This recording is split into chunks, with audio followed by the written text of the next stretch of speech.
Welcome to A Lawyer's Guide to the Galaxy, a podcast about geek culture by lawyers with your hosts, Ben Siders and Kirk Damon. And welcome back to A Lawyer's Guide to the Galaxy, the podcast that asks interesting questions that don't have any answers, with your hosts, Ben Siders, that's me. The other guy is Kirk Damon. That's Kirk, Captain of the Enterprise. We are intellectual property lawyers and certified geeks practicing law in St. Louis, Missouri. You can find this podcast on Twitter at LGGPod, or X, I guess we should say. We're not on Blue Sky. We probably should be, and we are on YouTube at LGG Podcast. Although our YouTube needs a little updating, I think. Yes, Last talked about it. That's coming soon, though. We will have that updated in the next couple of weeks, so bear with us. Today's episode is a rare, unplanned two-parter. Yeah, we're going to follow up. Our last episode we did was about the online angst, I guess I would say, over Nintendo's new Pokemon patent. Everybody calls it the Pokemon patent, although I don't think it expressly references Pokemon. That's clearly what it's about. And that's what ChatGPT said, too, when I asked it. So it must be true if the AI says so. Nintendo got this new patent granted that if you were to just read the headlines and not read the article, you would get the impression that Nintendo, this year, the year of our Lord 2025, patented summoning things in a game, which, of course, is known and, of course, is not what the patent covers. It's a little more complicated than that. Yep. We won't rehash that in too much detail. If you're curious about that, we did an exhaustive episode on that a couple weeks ago, which everybody liked. Yeah, that's part of the reason for doing a two-part of this. We have had very, very positive response to the last one, which we're wondering if that's because, well, we did a rare patent episode, so all the patent attorneys are excited. Yeah, we don't do patents too often. It's just, what do you think, Kirk? I just feel like it's so hard to... Like with copyright, people deal with it every day. Like you see copyright in everyday life, and so you kind of have an intuitive sense of how it works. Patents aren't like that. Yeah, copyright definitely, and I think copyright and trademark you sort of encounter because they're on like everyday goods. Even though you may have patents on everyday goods and things you use on a regular basis, you don't see the patent the same. Yeah, like you know, you watch Star Wars, so you know what the copyright is. It's the movie you just watched. Yeah. But for the product you've got, you don't know what the patent actually covers. It's usually not the entire product. Yeah, and the patent numbers. I mean, while products have patent numbers, they're not always common. Like, you know, if you're not used to looking for them, you don't always see them. I mean, one of the things I always notice is when you see like hand dryers in the bathroom, I notice how often I see patent numbers on them. You know, but that's because I'm a patent attorney and I pay attention to it. Now all of you are too, and you did notice that too. Now you can't unsee it because you can't unsee what I tell you to see. But yeah, I think that's a lot of it, and a lot of times it's also the patent law is much more esoteric, and we don't see it being trounced on in the press the way we see trademark and copyright. You know, so as soon as there's a, copyright suit involving Taylor Swift, somebody in the music industry pounces on it, something gets written up about it. Half the time it's wrong. And that's what we want to talk about. But it shows up in the popular press, popular imagination a lot. We see copyright things, and we see them as well. I mean, if you watch, this has been a publication of the United States Football League, type things. They all have these announcements in them talking about, the copyright rights. Again, we just see it. We're used to seeing it. It's more part of your everyday life. Yeah. And of course, all of you have copyrights in something. Have you ever created anything? Have you ever drawn something? You've probably got a copyright in it. Anything fixed in form. But you only get patents if you file a patent application and the government says you get to have it. Yeah, so and it's a long process. It's a long process. It's an expensive process, and most people don't go through it. So it's a little less intuitive. Kirk's example of the hand dryer. Okay, it says it's got a patent on it, but do you have any idea what that patent covers? It could be just the motor on the inside, or like a battery or something. Like you have no way of knowing. Yeah, and you've got to go look it up to figure out what it is. It's not something, and I think that's the real reason why sort of patents don't pervade our lives the way a lot of other IP does. But what it does seem like happens on a somewhat regular basis is some kind of patent shows up. It still provokes the internet outrage. Yeah, that then really provokes the internet outrage. And the idea being it shows up in somewhere where we don't think there should be patent protection, where we're like, but this is something that isn't new. And you sort of see a bit of it. I'd say it sort of generally breaks into two flavors. One being why are we getting patents in this area? And one being, this isn't new. And I think the Pokemon one hits both. Yeah. And that's part of the reason why I think it became so interesting as to what it is. For sure. And the problem with the reporting, and we won't belabor this point too much, but the reporting goes in the following format. Title: Nintendo got a patent on summoning creatures. Text of the article: okay, they didn't really. But I still don't like what they got. But people only read the title and then repeat, did you see the Nintendo patent, and get angry. But if you read the article acknowledges that the patent is most of the articles at least, acknowledge that the patent is more nuanced, complicated, and detailed than what the headline admits. But the author is often still outraged, and sometimes they move the goalposts and say, well, this calls into question whether we should even have software or video games be eligible for patents at all. And then they get into all the usual internet arguments about how, Thomas Jefferson, if he was here, would never approve of patents on video games. Like we know the details of his soul. Because to that Thomas level. Jefferson really knew what video games were. I'm going to pick on him. I've been picking on PC Gamer a lot around this. I'm going to pick on them again. The title of one of the articles in this: former Pokemon company head lawyer says, yeah, those latest Nintendo patents are a bit much, aren't they?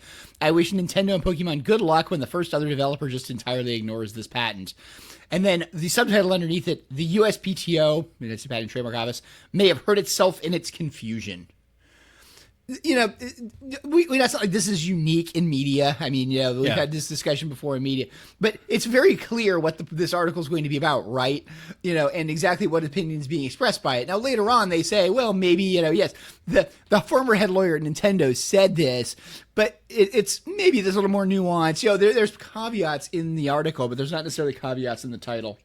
And the stuff that they may have hurt themselves in the confusion, they go into why that, this is potentially damaging, the fact that it should. So yes, there's a lot of, I would say, pretty good reporting in the course of the article, but the way the title is clickbait. Yeah. And we see a lot of this sort of going on, and you see it, I feel, a lot of times in IP. Patents in particular. And then what I kind of worry about is then you end up with somebody else grabbing a hold of this and using it as the title, as the basis. So, it's the way I kind of put it is it's, you go out and say, hey, here's, Shakespeare's Macbeth. Here's the Cliff's Notes from Shakespeare's Macbeth with drill it all down. What we then have is the person reading the Cliff's Notes and using the specific texts of the Cliff's Notes to say something about what Macbeth says in its language. That's inaccurate, and that's the kind of concern we get into with a lot of this stuff. So we're not going to belabor the point. We talked about that primarily in the last episode, is the media response. But what I'm going to go into in this, and Ben sort of, this was a little bit of sort of something I had as the idea and the follow-up behind this. We talked about why does a patent like this sort of get through? What's the process? That's one of the common threads in the reporting, right? Is how did the patent office not find all of these prior video games that have this feature or very similar features? Anybody who plays video games knows all this stuff. So why is it that they don't somehow? What weird silo do they live in? Yeah, and so basically what you got is a lot of the reporting was the USPTO is just not knowledgeable in this area, and that's bad for them. They shouldn't have this. I'm not going to say that's wrong. But it's one of those where what I started thinking about with it is it really out there? If all of these commentators are going to say this patent is just completely and utterly obvious, it should be very easy to go out and find evidence that would make it obvious. Now, we talked about in the last episode the idea of sort of prior art, finding prior art, the issues of dates. And we talked about a couple of things with games that popped to mind when we were doing it, with it. We talked about Warcraft and we talked about Diablo 2. Yep. As two potential games that have some form of pet summoning mechanic. Yeah. So we talked about the idea of those things are out there, but we then sort of, walked it through the claims a little bit, and we're like, maybe there's some things here, more complicated, right? It's more complicated. We at first it was going really well. I was able to kind of nail everything and say, okay, we're World of Warcraft, a hunter summoning a pet. I mean, I played that in 2004 when it launched. It had that feature until we got to those last few, and then it really fell apart and it wasn't the same at all. Yeah, it definitely, or at least felt that way from what we remembered. Yeah. So what we're going to do in this episode is we're going to say, hey, how would you actually go about finding prior art to this patent? So if I'm a patent examiner, how would I actually go about finding prior art to this patent? And then how would I go about trying to apply it? Like, what do I need to use? Let's start with what actually qualifies as prior art. Yep. Because contrary to popular perception, everything that happened before is not necessarily prior art. There's a book published by Congress. It contains these things called laws, and they tell you how you get a patent. Yep. Okay, and the relevant provision, if you want to look it up, it's 35 United States Code, Section 102, subparagraph A, and it says, a person is entitled to a patent. That's important. Yep. You are entitled to a patent unless, okay, so the burden is on the government to say that you're not entitled to it. Unless, and there's two categories. The invention you're claiming was patented, described in a printed publication, or in public use, on sale, or otherwise available to the public before the filing date. Yep. So we have sort of, I'd say, four categories of things, which is it's just in a patent, it's in public use, it's in a prior publication, it's otherwise available to the public, which was actually added in 2006, I believe. That the originally was 3 categories. They added the 4th one in one of the amendments since I've been practicing. That may have been an AIA thing when they rewrote. I can't remember this. if it was. I think it was 2006 when it came in. Yeah, that's when they rewrote Section 102. It used to be different between in the United States versus internationally. That's gone. So now everything everywhere in the world counts. Yep. And the thing has to be before the filing date. Yes. Now, which also here is in used to be- 2023. Yep.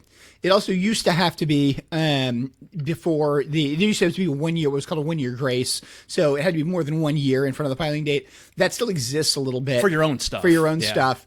And these on those lines. So when patent attorneys are looking at it, you always look and say, okay, I have to find something which fits into one of these categories. And we have to find every element of the claims exactly as it's claimed. Now, it doesn't have to be in one reference. Right, I can it can find be it in across multiple. references. 102 talks about, so Section 102, which is the section that has this definition of prior art, says all the elements are present. Section 103, after it says, if it qualifies as prior art under 102, effectively you can combine things, so long as there's a reason to do so. Yeah, so 102 is what we call anticipation. That means that there's one reference or one product or basically the exact invention as you've claimed it already exists. That's a hard standard to meet. It's a very hard standard to It's pretty rare that we get rejections like that in real practice. I would say less than 10% of cases you get a 102 rejection.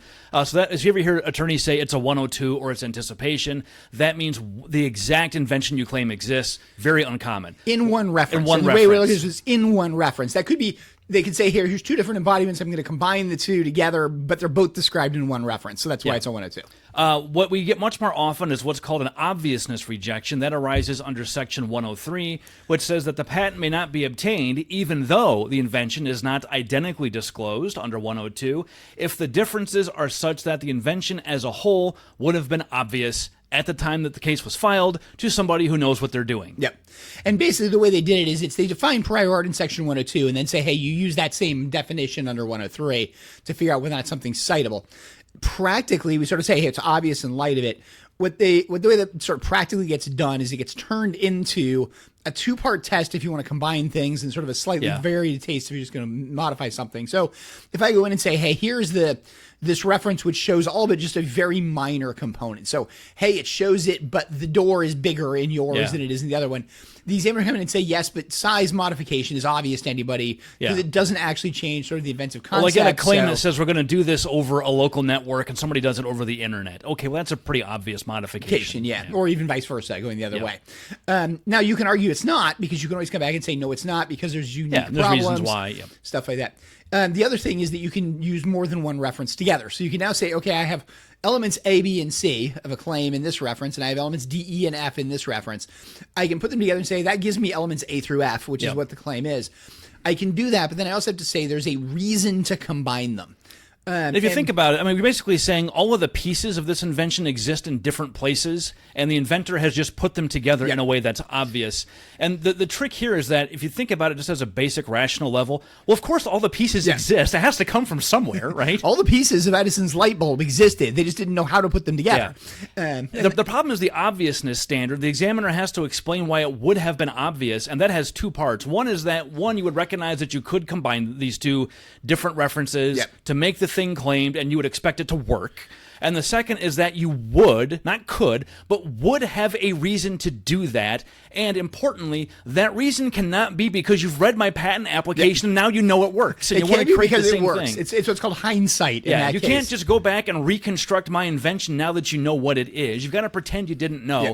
That's what I think is really hard for the examiners because you can't unring the bell. Once I know what it is, I mean, once I learn how to do calculus, of course it's obvious. Yeah. Okay, but it took until Newton to invent it. This is where I kind of like actually picking on the light bulb, quite frankly. I like picking on, sort of the Edison's light bulb, is you go back and look at it and say, today, well, obviously we know why this makes sense because we know that if you put this particular material in a vacuum, we run the electricity, that's why it lasts, that's why it works, is the vacuum helps it. He didn't know that before he did it. There was an expectation it might work, but he tried hundreds of things, if not thousands of things that didn't work. And you had to find the exact combination to make them work. And that actually is an argument where you can respond back to the patent office and say, look, It's an example of what are called secondary considerations, Yeah. which is basically if the examiner comes back and says, I have a reason, and I think this is the reason, you can say, yes, but your reason doesn't make sense because objective outsiders viewing the same problem at the time you're saying they would have said it's obvious, said it wasn't. Yeah. And so that's the idea is it took its 10,000 things to figure this out. That means finding the one was not obvious because if it was, we wouldn't have tried 10,000. We just would have tried one. So going back to video games, there's a couple ways you would invalidate or reject this patent. You would either find one video game that has this feature implemented exactly the way that it's claimed, which again, go back to our episode, it is not just summoning, it's summoning and a bunch of other stuff with where you put things and where they go and what kind of battle takes place. Yep. I don't think anybody, we've seen a lot of articles about this, and although everybody says it's been done, I haven't seen a single one telling me what prior game had this. That's actually a good place to start. We want to start with sort of the things with this. So part of the reason that I wanted to do this is a bunch of these articles, a bunch of podcasters, a number of people that have reviewed this, and of course that I reviewed of it, said this patent is clearly invalid. And they might be right. It might be. They might be right. But they don't give any evidence. So as we're looking at it, to be clearly invalid, it has to fall under one of these two sections. Now, there's a couple other sections it could fall under that it won't. More than that's likely. not going to be an issue. But this is really what we're talking about with the idea that this was known. In terms of the argument that this was known, 102 and 103 are the only areas where there's other arguments that it's not eligible for a patent at all. That's not raised. I don't think it's going to be successful. Yep. And there's some formal stuff about how the application was written under Section 112 that just aren't at issue here. Yeah. So we're really having these, it has to fall under one of these two sections. And what you notice is a lot of people saying, this is clearly true, and giving no support for it. Yeah, clearly true. Lots of games have this. We're not going to list any of them. Yep. So again, under my take of it is, well, then it should be relatively easy to find, right? So that was my take, is that we're going to do this. So what I started off with, and I'll walk you through it, and I think we can get into this section now. I walked through the idea and said, how do I go about finding this? And I've had to do this. I've had to do my own prior art research. I've had to try to invalidate other patents. So what do I do? Well, the first thing is I know I have an important date. I know I have to have something in front of the filing date. Now, this case was filed in... There's a Japanese date. So it was filed on March 1st, 2023. But the key is it claims priority back to an application in Japan, which was filed April 16th, 2022. There's a special criteria, I just said it there, called claims priority or claims benefit of. This is an example in the United States where it says there's a prior application out there which I get to count as my filing date. Yeah, this one's connected to it, basically. Yeah, but it isn't actually the filing date that I submitted this piece of paper to the patent office. Yep. So for the purposes of this, we really should assume it needs to be in front of August 2022 to be certain that we're in front of the date. Or sorry, August of 2022. So, okay, yeah. August 2022. August of 2022. So that's really the date we're paying attention to. And again, we're talking about patents, printed publications, or public use or otherwise available. Yeah, or on sale. Or on sale. So if you were privately working on this feature and it was not published anywhere and not available to the public in 2013, that doesn't count. I have written MUDs that have features that were later included in video games. None of that is prior art because it can't be found. It's not available to the public. Yep. Now, it may have been at the time. And that's the question. And that standard is higher, right? It's not just a matter of available to the public is not just that in theory somebody could find it if they looked hard enough. There are cases where a published academic article in a public library sitting on a shelf was not indexed properly in the card catalog and therefore it is not considered available to the public because nobody could have possibly found it. Yeah, the only reason it was found is because the attorneys later on looking. Yeah, because lawyers going to lawyer. As we sort of say, benefit of hindsight. It's the same thing as the examiner. I can't say, hey, it's out there somewhere. I can find it because I now know what I'm looking for. You have to have found it without necessarily knowing what you were looking for, so to speak. So you say you want to invalidate a patent behind it. So anyway, so I looked at it and said, the one I need something with a date in front of 2022 because there is some restrictions around your own disclosures and your own stuff is immune to this rule for 1 year before your filing date. So, but that's important to know. Like your own things, if you came up with an invention and you wait 3 years to file a patent application, well, your own prior disclosures and uses and your websites and all that, your prior sales, that's all prior art, even against you. It's kind of like the Miranda rule. And even the 1 year is not absolute with your own actions. There's some questions exactly what it covers. So it's one of those where if I find anything in front of 2022, it's probably prior art. Yep.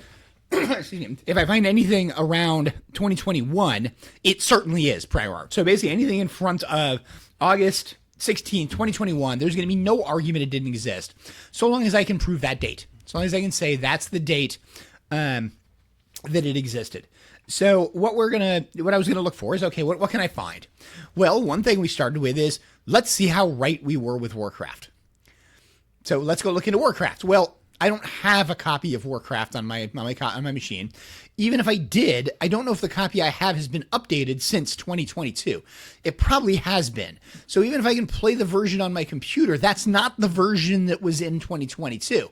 It may have the same pet mechanic, but I have to prove it had the same pet mechanic to be able to say it. Again, entitled to a patent and a less. So the burden is on the examiner to prove that. And the examiner can't just say, I've played World of Warcraft. Yeah.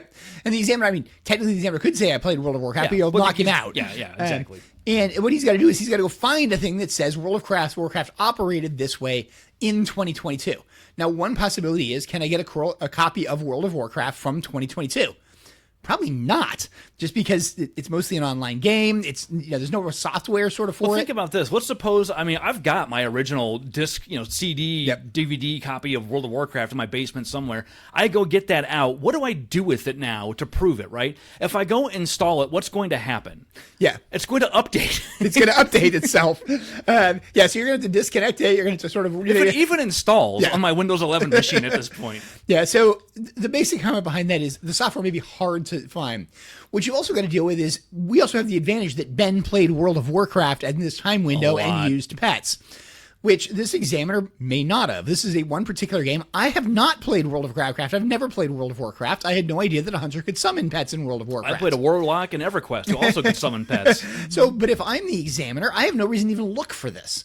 But if you're the examiner, you would. So this is our first sort of, break behind it, is you're relying in some sense on the examiner's personal knowledge of what might be out there. Yeah, to know what to even look for. Even look for and where to look. But we're already getting into a little bit of hindsight, right? Like, I know what I'm looking for. Now, you have to know what you're looking for to know what to look for, right? You're searching for the elements of the claims, but we're already into this realm of, okay, what is something else that came before this that is like that I can go check out, okay? Yep. So you're already, this is acceptable to do, but you've got to be careful that you're not just cherry-picking individual components from unrelated prior disclosures to cobble them together just to issue a rejection. That is not how the law works. And the real thing behind it is I've got to find something that I can point to, which meets these categories. So it's got to be something which is on sale, described in a printed publication, described in a patent, or otherwise available to public. Otherwise available to public is kind of a catch-all. It usually gets used to say like things on the internet are otherwise available to public. The game Warcraft, obviously available to the public. Obviously on sale. Since 2004, obviously on sale. But then we get into the more tricky question, which is how does the pet mechanic itself work and how do you prove that? And I've got to get back to what it is in 2022. So early 2022 to sort of get at this at an earliest date, ideally 2021. Well, what's one place I can potentially find how the game mechanic works? Well, a tutorial would explain to me how the game mechanic works, or a user manual.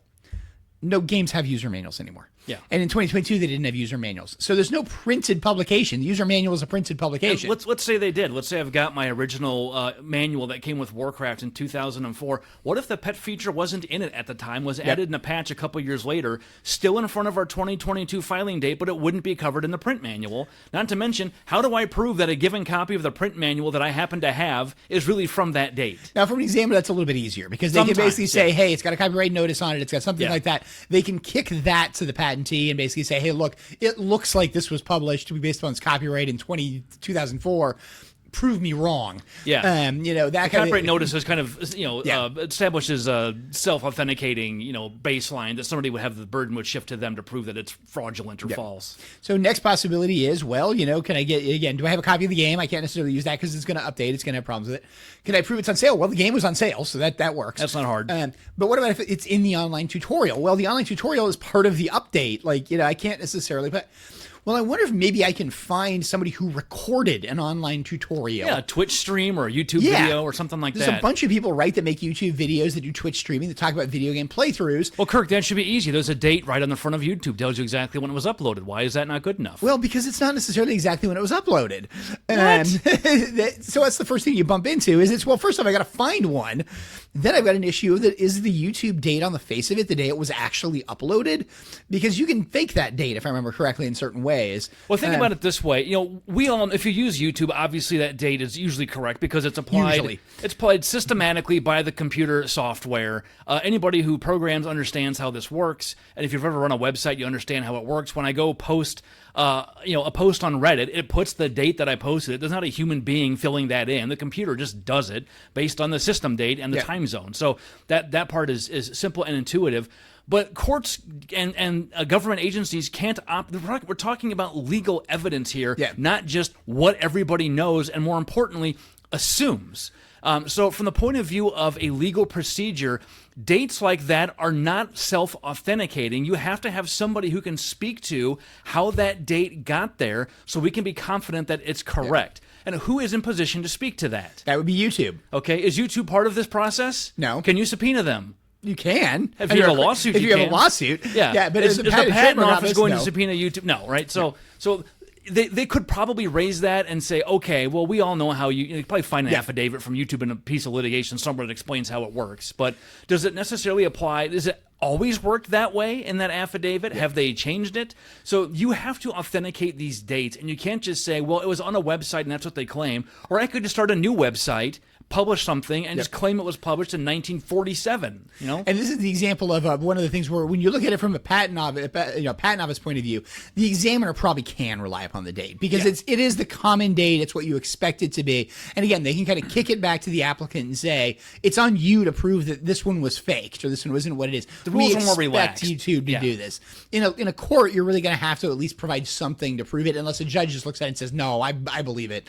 I think there's no need to go to that level of evidence. Which can happen, but that's rare. Judges can take judicial notice, but in a situation like that, certainly as a former litigator, you'd probably agree, I would expect and be prepared to have to authenticate that date before it ever gets admitted to trial. Yeah, you'd be preparing for it, and basically it would be a surprise when the examiner said back and said, nope, you don't have to, and you'd be like, okay, then that makes sense to me that I don't have to. But yeah, so that's, you have that sort of, thing. So an examiner looks at it and says, hey, look, I can find one of these tutorials. Great. Okay, does that fall underneath one of these categories? Well, is a YouTube video a printed publication? Well, no, it's not, actually. It's a video. Is it a patent? No, it's definitely not a patent. Is it on sale? No, YouTube's free. Now you can. Well, it's not the product. Like the patented invention has to be on sale. The YouTube video of the invention would be like me taking a video of a consumer product. That's not the product on sale. That's just me having it. Yeah, so you have nothing in there, so what it is. Well, is it otherwise available to the public? Well, now we understand why that section got added. Yeah, so it certainly appears to be, right? So there's two things. Is the prior art there, is the prior art the video itself? Yep. Or is it the game described in the video? It's two different forms of prior art. Yep. And so one is, does the video show doing this? The other one is, does the game do this? In some sense, what you're hoping for in the course of reviewing these is the video shows doing this. Because then it doesn't matter what game it is, the video itself shows doing it. And I can argue they are playing a game, so therefore it has even if the video is completely falsified and the game doesn't exist, the video still shows the feature, and it's prior art to the extent of its disclosure. So what it discloses. So I went around and I tried to find, let's find Warcraft tutorials, World of Warcraft tutorials on pet summoning. I found all sorts of them. They talked about how to maximize what's in your, inventory. They talked about what pets are the best to summon. What food to keep. When the feature was added, whether or not it's fun to play. Nobody's discussing how to actually do it. Because they assume you've played the game and you know. Yeah, right? That's the thing. So I need a basic tutorial. Well, here's some basic tutorials on how to play the game for the current version, because that's what the only one people care about right now. Does anybody really care about doing a tutorial of how to play Warcraft in 2009? Yeah. So we needed somebody to have generated a tutorial about how to play Warcraft in 2009, which is still on YouTube, has not been taken down. Well, maybe that's out there. Well, sure enough, I searched around and said, what can I find? Can I find anything which is out there? And I did indeed find a tutorial which explains the mechanics of how to summon a pet as a hunter. I'm trying to find where the Kirk's got thing a with it. printout here full of screenshots here, and unfortunately, literally, it's so tiny, and my eyes are so bad I can't read the date of it. But I did actually find, so I can't tell you whose thing this is, but I did actually find a tutorial streamer that was saying, "Hey, here's how you mechanically summon a pet, how you attack pets to get pets in World of Warcraft." It has. I'd say the tutorial is probably about 40 minutes long, and about 8 minutes in the middle of it is kind of this much of it. The rest is how to maximize your inventory, whether or not this is fun. So I had to find it. I found it. It goes through, it says, hey, okay, here's how to click. You click on these things to use it. If you click on pass, this is what it'll do. So about half of the tutorial has to do with summoning it. The rest has to do with some of the other instructions that are associated with it. And it talks about you can summon this pet and it will attack things that it sees. Pretty much it says what we said the feature what I remembered did, is pretty much spot on. which isn't quite all of them. Now, could it still do this? I don't know, because this doesn't tell me whether or not it does. And I can't find more tutorials to this effect. And so that's what I was then bumping into, is this thing that you have. I've got World of Warcraft showing maybe 80% of this. So the other question with it is can I now find a secondary reference that shows the other 20%? Or do I continue to dig down this thing? Now, remember, we also mentioned examiners are under a time crunch for how much time they can spend doing this. So I said, well, maybe World of Warcraft isn't the best bet. From what Ben remembered, it doesn't seem to be entirely what we'd want to use. From what I found in conjunction with it seemed to comport with what Ben remembered. Okay, maybe this isn't the best choice. We'd said another good example was Diablo 2. Which I played much less of and remember very little of. And I played a lot of. And so that was the thing. So, okay, let's see about Diablo 2. Well, the first problem I have is Diablo 2's been re-released.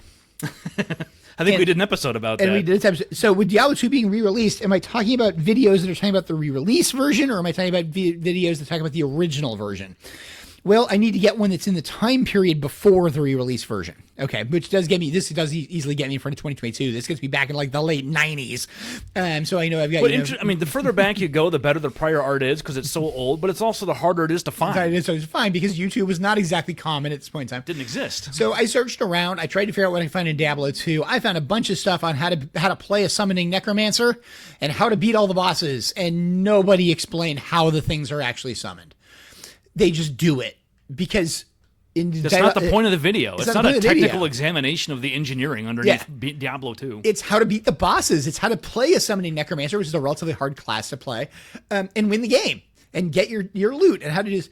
So I basically found nothing when it came to Diablo 2. I couldn't find anything that really talks about the technical features of how the game works. Like you, I have the original Diablo 2 on disc. So I could go and I could do it. I could probably get it to load. Whether or not my machine would load it, I don't know. But that was the problem. So basically, our two things kind of came up to naught. But I did, in the course of doing it, discover that, hey, maybe there's probably some other games out there. So I wonder what I can find. So I just turned to Google and said, what can I find in conjunction with some other game that might have a summoning mechanic like that? And I happened to hit what is, as a researcher doing this, something I would say was fabulous. In addition to things like whether or not battle pets are worth it and whether or not I should invest in World of Warcraft, I found a post. No, do not get started. If you haven't yet, don't start. I found a post from Reddit, which is dated 5 years ago. Well, I don't know exactly when that is, but 5 years ago is 2020. Again, assuming we can get somebody from Reddit to authenticate the date. Yep, this was actually posted then, it's whatever it is. And the some of the post, and it's our RPG Gamers, is the section it's in by George Ember. He asked the question, can somebody, pretty much the title, I always like games which made these viable to use, games in which minions, pet summons are useful. Can you just list games from whatever platform you wish, even mobile if you want, that have the feature of summoning pets? Thank you, George. That's my question, right? That's what I'm asking. So great. Let's see what's the responses to this. Well, I got to dig through a Reddit forum, which includes all sorts of things about, having nothing to do with this whatsoever. But I found a bunch of interesting games. So like one of the things he said, Overlord games are all about summons. Bard's Tale 2004. Diablo games have a primary pet class. Necromancer, I think. Oh, yeah, that was when we were looking at, remember? Obviously, the Pokemon and Digimon and others like that are all about pets. Oh, well, one place we didn't talk about is we may be able to look at older Pokemon games. This is about Pokemon, right? There's one small problem. Who controls Pokemon games? That'd be Nintendo. And who owns this patent? Nintendo. I don't think they're going to be very forthcoming, so I'd have to find something about the way the Pokemon games work in this same kind of way. Well, that said, if those prior Pokemon games would have rendered this patent invalid, then Nintendo should have listed those on the information disclosure statement, and if they didn't, that's a problem for them. So I think we can assume those are not relevant. We can assume they're potentially not relevant. It's also because of the fact that they should know what their own summons are, and they presumably wrote the claims to get around them. So a bunch of things around it. Gears 5, Legend of Mana from the PS1. These are things people are throwing out. Genoforge. Things like that is, what you had of all these various games. This is a whole bunch of games. Lots of leads. One of the games that was mentioned, and I just sort of want to bring up, is a game called Iron Knights. Never heard of it. Neither have I. But it was popped up in this. Somebody said, "Hey, Iron Knights has it." I can't find the specific post that referenced. Oh, here it is. It actually was in the original post by again George Ember. Now, I don't want to keep you all here for too long, but nostalgia kind of hit me. Back in 2016, 2017. This is from the post, right? This is from the post. Okay. I used to play this mobile game, Iron Knights. It was neat, nice classes, and minions were a core mechanic of the game. They all had abilities of their own, so they weren't just some boring grunts. Okay, this sounds interesting. It sounds like, they got abilities of their own. They may be moving, which is one of the requirements of this pad. They may be fighting on their own. Let me go see what I can find out about Iron Knights. So this is 2016, 2017. What can I find out about Iron Knights? I can't find anything about Iron Knights. Iron Knights is nearly gone. Now, it is available. You can download it on stream. I doubt it's necessarily the same version that was in 2016, 2017. Well, wherever you download it is not prior art. Because it's 2025 version. Yeah. So I don't know what I've got there. So again, I need a tutorial. I need something to go find. So I got onto YouTube and I searched around for Iron Knights to see what I could find about tutorials for Iron Knights, summoning mechanics, stuff like that, trying to use all the various keywords. What I found were a few tutorials on how to play Iron Knights. Basically, Iron Knights kind of looks, I would say, in some respects, like a primitive Diablo. Kind of a good way to sort of put it as to whatever, even though it's post-Diablo. It's got a little bit more sort of a weirder mechanic. It's also substantially earlier from what I could work out than 2016, 2017. It may have been on PC originally. Again, the stuff I was finding was old enough that the YouTube wasn't really good. Yeah. And so I ended up finding a tutorial. Well, the tutorial didn't even have a voiceover. Like, it's not a tutorial given by somebody who's a YouTuber, professional YouTuber. It's just a playthrough of the game with some text that pops up on screen as to what to do. It shows what might be summoning, but I think it's actually summoning enemies, not, summoning pets or anything along those lines. And it shows how to basically attack and defeat this first boss. Because again, what were people interested in? They were interested in cheat codes and hints. That's the stuff they bumped into. So I ran around. I did look at a few other things I could quickly find in conjunction with Iron Knights. I had real trouble finding tutorials. It is one time I decided I'd probably wasted enough time in the course of doing this. If I'm an examiner, I'm probably out of time at this point. This is how dedicated we are to your podcast experience, people. Yep, is wasting our time trying to find stuff that isn't even useful to us, and just is for the purposes of your entertainment. But and to win arguments on Reddit. But basically, the sort of point in the end of this is, by the end of this, I did not have a piece of prior art that raised a clear 102 issue against this. I had a couple of very good leads, and I had a whole bunch of non-pursued leads for things that might be out there that could do this, or maybe in combination be a 103. Again, knowing what I had for World of Warcraft, I only need a small piece. I've still got to find that one small piece. What an examiner might do in this situation is say, well, I can take the World of Warcraft piece, which has, 7 out of 10 elements. I'm making that up, but it's in that order of magnitude.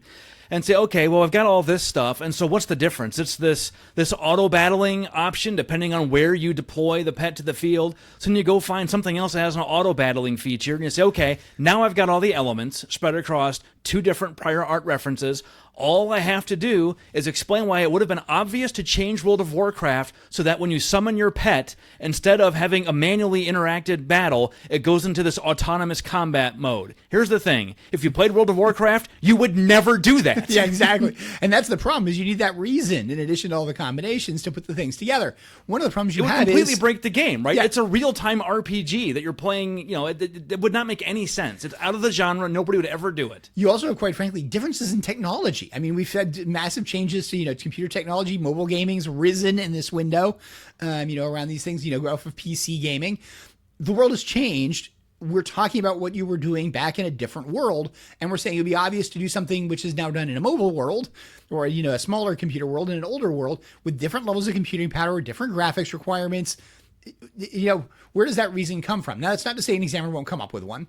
And this is, I think, the one place where the commentators and all the media got it right, which is what we find in practice is that examiners, if they have this much, oftentimes will basically make the argument. Yeah. Even though it may be weaker, they'll make the argument and say, even if they think you should get a patent, they'll make the argument to require the applicant to go explain themselves and put it into the record so that we have a more robust examination, and then they allow the case. So I've seen examiners do that before, where they're like, yeah, this is probably fine, but let's make sure and go through the process. Yeah, let's force the applicant to basically argue why this isn't a reasonable combination, why my reason isn't out there, why this doesn't show the elements that it potentially does, even though it's, I may as an examiner say it doesn't really quite show all of them. It's kind of close. It kind of feels like it's the same thing. It's close enough. Let's get some clarity in the public record, so if this patent is enforced in the future, we know why this was not considered to be, invalid. What we in some sense have is the examiner saying what the commentators in the media are saying about this patent. Hey, I'm just going to say it's invalid, and I'm going to give you some argument why I think it is,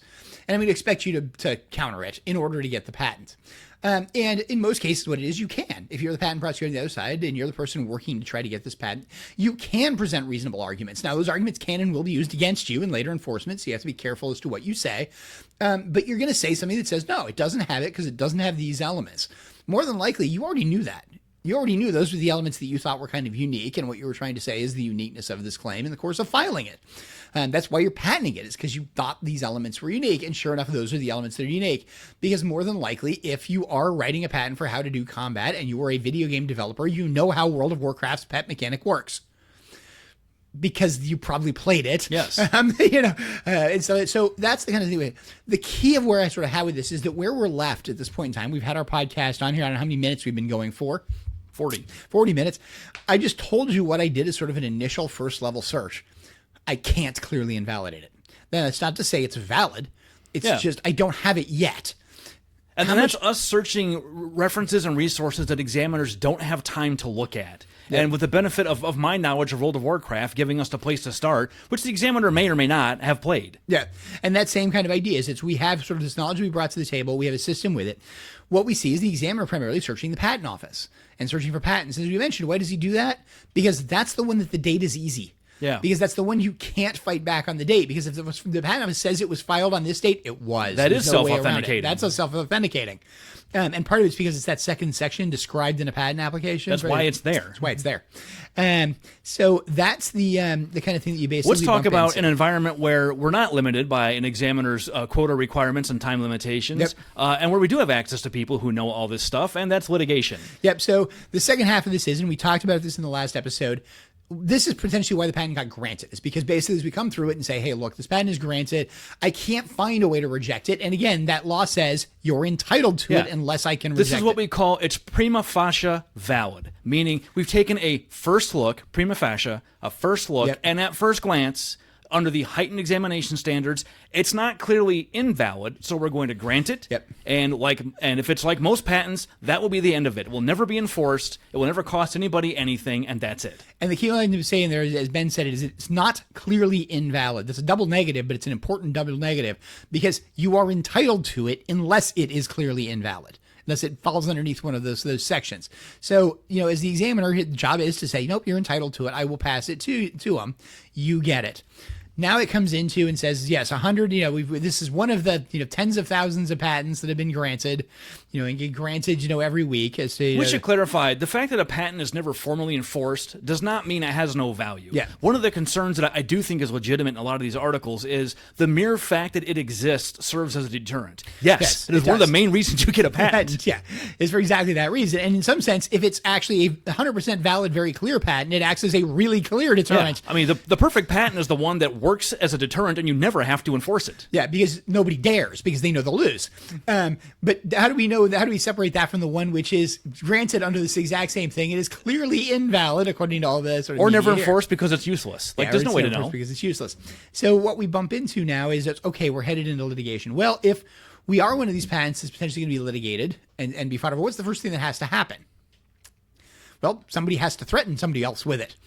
That has not happened yet, as far as I know, around this Nintendo Pokemon patent. We should say also, by the way, because this patent was recently granted, there is a 9-month period during which, if you do know about this prior art that's so obviously out there, you can file what's called a post-grant review up to, I think it's 9 months after the patent was granted. Anybody, anywhere, I believe, can just file it and go have this patent thrown out based on the very obvious prior art that everybody knows about but nobody can name.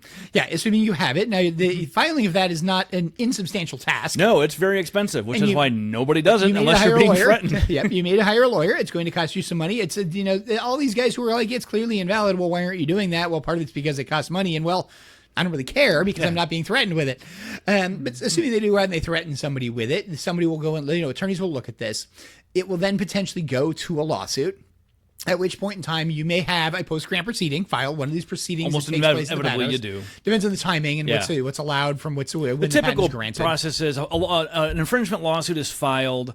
You start the early back and forth on infringement contentions and invalidity contentions, and then the defendant almost always filed what's called the inter partes review, which is a request to have the patent examined again at the patent office and thrown out. Yep. And the vast majority of those that are instituted, the patents are thrown out, at least in part. Yeah, now part of it's because you said instituted. There's sort of two criteria. Yeah. There's a first criteria, which is do we institute the proceeding at all? Which if we think you're going to lose and it's not, and the patent is clearly valid, the proceeding's never instituted. So if the proceeding's instituted, you've already got one strike against you, basically, as the patentee. So that's part of the reason why there's an argument that's why so many are invalidated. There's also a lot of argument as to just the nature of the way these proceedings work dramatically favors the defendant in these cases, with the patentee having substantial problems defending themselves because of the way the procedure works. The thing to keep in mind about the procedure is they can file that, they can present it.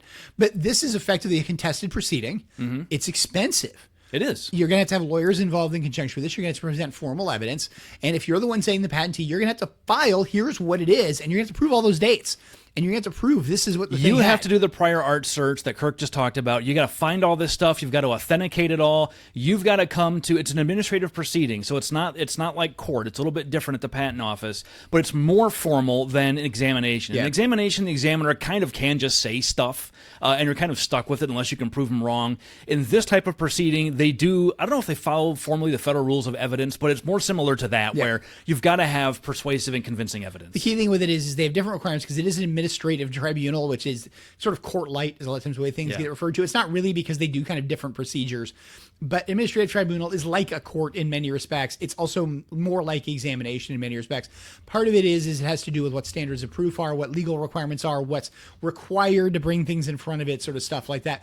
And again, even things like there's this first hearing as to whether or not we should even have the tribunal look at it, or whether or not what you presented is a clear loser. Like that's something that doesn't happen in court. If you file suit, it's instituted. File a civil procedure like every other lawsuit. There's penalties if you did something completely frivolous, but that's sort of the only thing that you get into around it. So what you really have is this sort of administrative proceeding potentially going forward. You're going to have to present it as the defendant or whoever it is that's trying to invalidate the patent. You're going to have all these same problems of authenticating this stuff. You were giving me the example before. I've got this Pac-Man machine sitting in my office, and Kirk walked in the other day, and he goes, how would you prove that the way that this game works is the way that it worked before this patent was filed? Let's say this Pac-Man machine was going to be prior art. Yep. How would you prove that? And I kind of blithely started saying, well, Kirk, I've had it since 1987. I know how it works. He's like, okay, you can testify to that. How credible are you? As a witness, you're talking about your memory of this in 1987. I was 11. Like, I mean, is somebody going to credit my memories as a 50-year-old man of what I played when I was 11? I'm like, well, I can turn it on now, and the proms haven't been changed.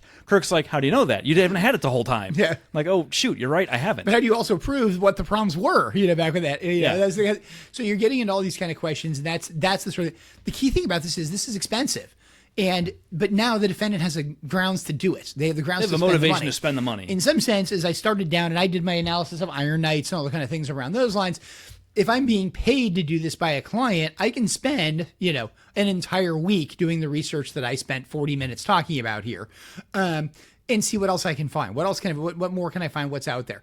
I can try to search for copies of it. So an example I just ran real quick. It's much relevant for video games, but like hard goods. If you're trying to, invalidate a patent on something which is, a physical object like a video game machine, for example, I can try to get on eBay and try to find one that's from the right time period. But how do I know it's actually original, that it hasn't been modified? eBay can be a friend in trying to find old stuff because it's finding things in garage sales, stuff like that. But it's one of those where you bump into all of those kind of problems.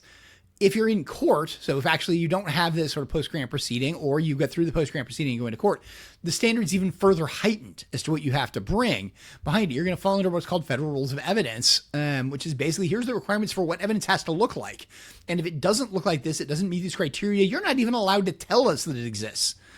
So if I can't find a video which I can definitively date, and I can't prove that YouTube actually can verify that the YouTube date on the face is actually the date as to what it was, the court may look at it and say, it's great that you found this tutorial video that shows exactly what it is. You can't prove that it actually does exist in 2006, so you're not even allowed to raise it. And in fact, you can sometimes get this stuff excluded entirely to where you can't even try to enter it. If a piece of evidence would be so influential and prejudicial to the jury to even know that it exists, you can file what's called a motion in limine in advance of trial to prevent your opponent from introducing it at all. That said, crafty lawyers will sometimes do it anyway. Yeah, and a lot of this is just crafty lawyers. But the thing that you get, that we're now into and looking at this is expensive. I mean, it's all expensive. Patent suits can be millions of dollars. And so if we're looking at the thing and saying, okay, well, why do we have to go through this process? Why do we have to go through this process? Why didn't the examiner just invalidate it?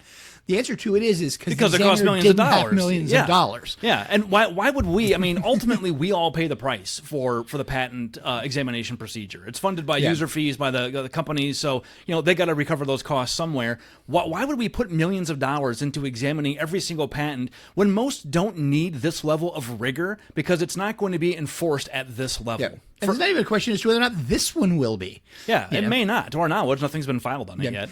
And that kind of thing. And again, when you jump into sort of what's being said in the commentators, there's comments, well, actually, it seems like maybe it's a little bit, more, it's not, we talked about that idea of the chilling effect. The articles kind of say, well, maybe it's not really as chilling of effect as we said it was.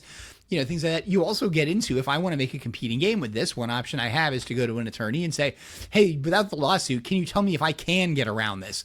And if so, how would I do it? And an attorney can analyze the claims, can look at it and say, hey, here's what I know of prior art.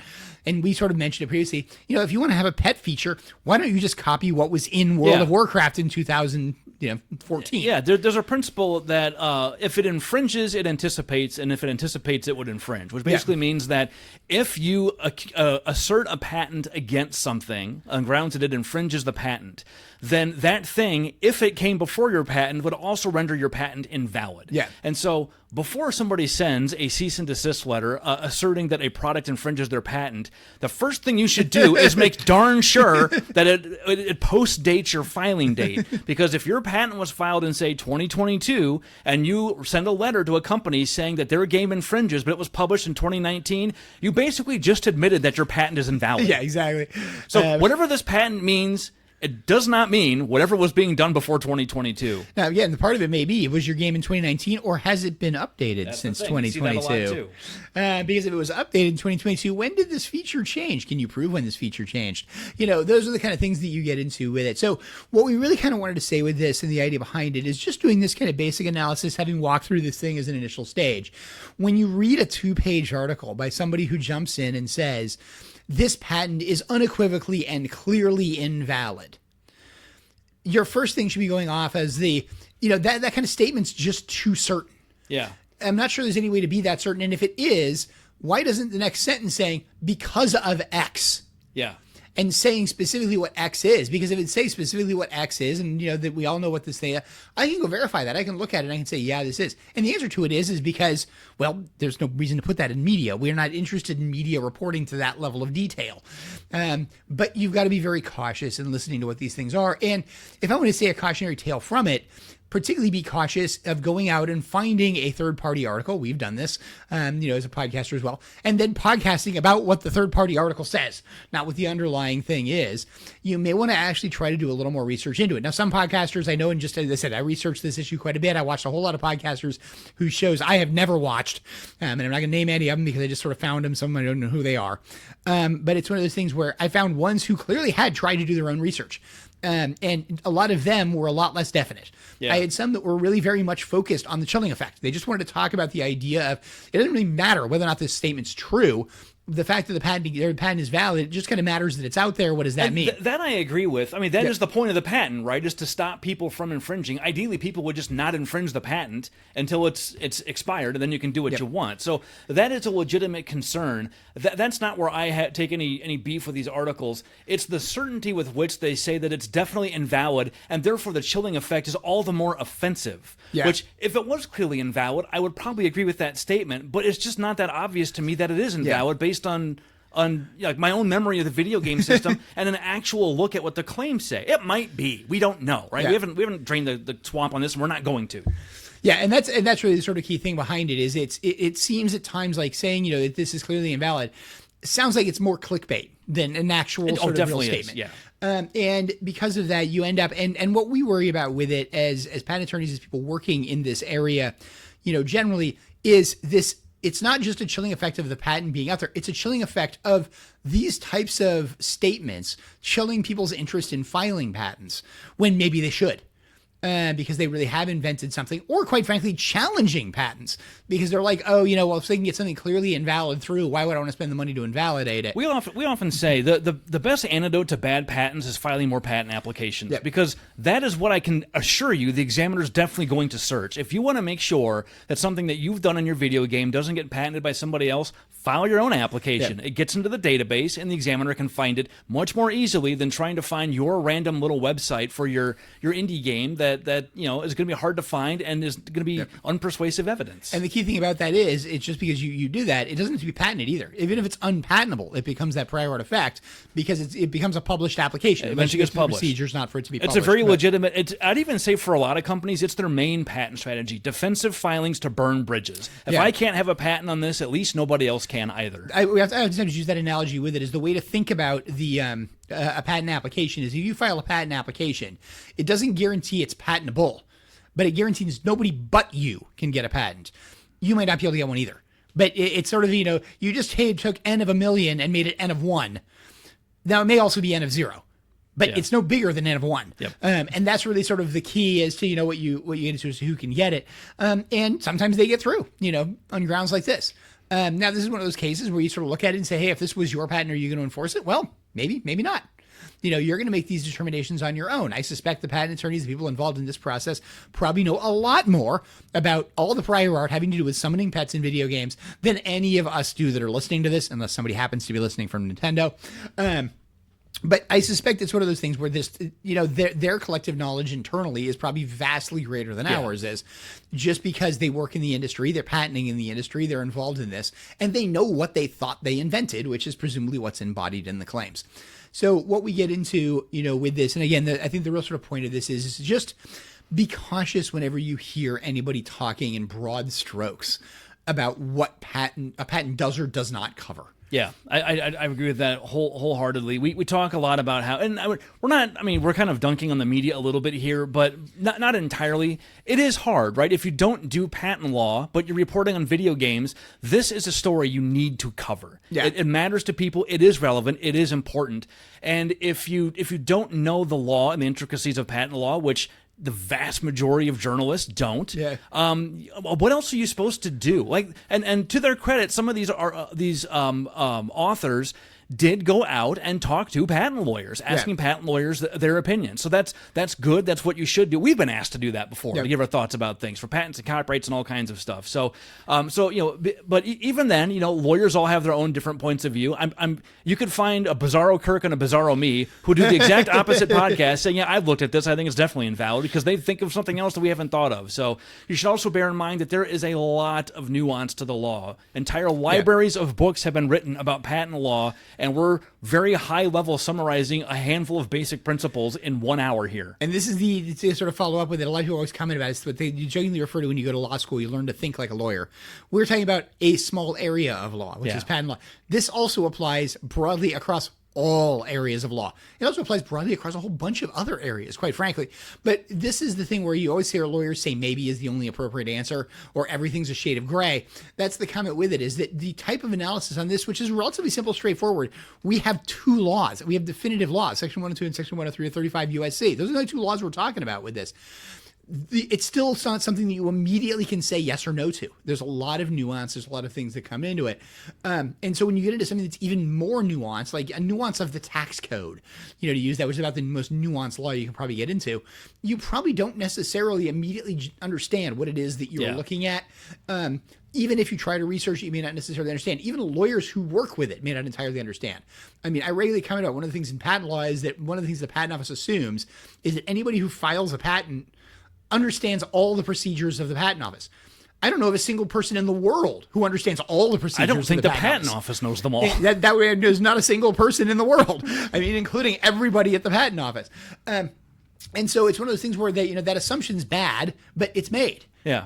And so you've got to kind of deal with those types of things, around it. And again, we did kind of dunk on the media. We kind of dunked on some people that are, sort of out there. It's for illustrative purposes It's to have the illustrative, conversation. and the purpose of it is this is hard, and It that's is what we hard. kind of wanted to say behind it. And it's not something we've really gone into with this. Is this idea of interpreting patents? We don't and usually get things to like this that, level of so. detail, especially on the patent side. I guess my final takeaway from this, I think, is, and Kirk and I talk about this a lot, and this is kind of one of my common framings. To me, the law is more about processes than about outcomes. Obviously, as lawyers, we care deeply about outcomes. As clients, our clients care about outcomes. You guys care about outcomes. But in terms of what the law is, it's basically a set of formal rules and procedures that we think are fair or fair enough that even if we don't like outcomes, we nevertheless accept their legal legitimacy. The Supreme Court issues all kinds of decisions that you don't like. There's some that I don't like. There's some that Kirk doesn't like. But they're nevertheless the law of the land, and we obey them because we think that the procedures for getting there are fair enough, right? Yeah. That's what due process is about. That's why we have all this procedure and why we have lawyers to navigate your way through them to make sure the procedure is followed properly. So if you lose, at least you got a fair shake. Yeah, and that's really what sort of the comment with it is it's we end up in it's a general critique of the legal system that it doesn't lead to the right outcome. But I think the answer to it is that can be made as a critique of any legal system. It doesn't necessarily lead to the right outcome. But what hopefully it does is lead to the right outcome more often. Often enough that when their outcomes are wrong, we live with them because that's the price of living with the outcomes that are right. Yeah. So cool. I think that's probably where we want to sign off because right. that kind of ends this with it. I'm not sure we have any idea what we're going to talk about in our next episode. we have a whole folder full of stuff, but every time I pull one of those things out to look at what we're going to do next, something else happens. Usually somebody says something on Reddit, and when one of us is like, all right, we got to talk about this now. So Well, both these two episodes were not ones we'd planned on, obviously. And it's, I got a text from Ben with we have to talk about this patent. And it was well, like, yes, we were do. going to cover the first one that came out 6 months or so ago. We were like, this isn't quite enough to It's go a bit into. esoteric is the thing, the problem But behind then it. this happened, and I kind of gave it 24 hours, and people were still talking about it. And so I told Kirk, this seems to have captured the popular imagination. For whatever reason, this one, more so than the last one, just has people tied in knots. So let's go over it. So anyway, there we go. So I know what we can talk about in the next one. Maybe. They announced Season 3 of Visions is coming out for Star Wars. Yep. I think that's the end of this month. So we'll have that, and also the trailer for... Starfighter came out. Was it Starfighter? No, it was it's a not much of trailer. Mandalorian and Grogu. Well, so did the one for Starfighter, but it's not much of a trailer. Okay, well, we have some Star Wars stuff to go through eventually, and Kirk is almost done with Andor, so we'll have that. I'm very close to being done with Andor. I think I like 3 episodes left. I'm right at the sort of pivotal moments now, so I know I've got like one more episode, and then we pivot into sort of the conclusory stuff. I can't wait to do that one. We're going to try and not talk about that together so we can do it all live on the episode. So that's all coming down the pike, and we'll talk to you about that when we get to it. That's all for this time. We'll see you next time. Lauren, play us out. The views expressed by the participants of this program are their own and do not represent the views of, nor are they endorsed by Lewis Rice LLC, its officers, directors, employees, agents, representatives, shareholders, and subsidiaries. None of the content should be considered legal advice. As always, consult a lawyer. This podcast was produced and recorded in St. Louis, Missouri.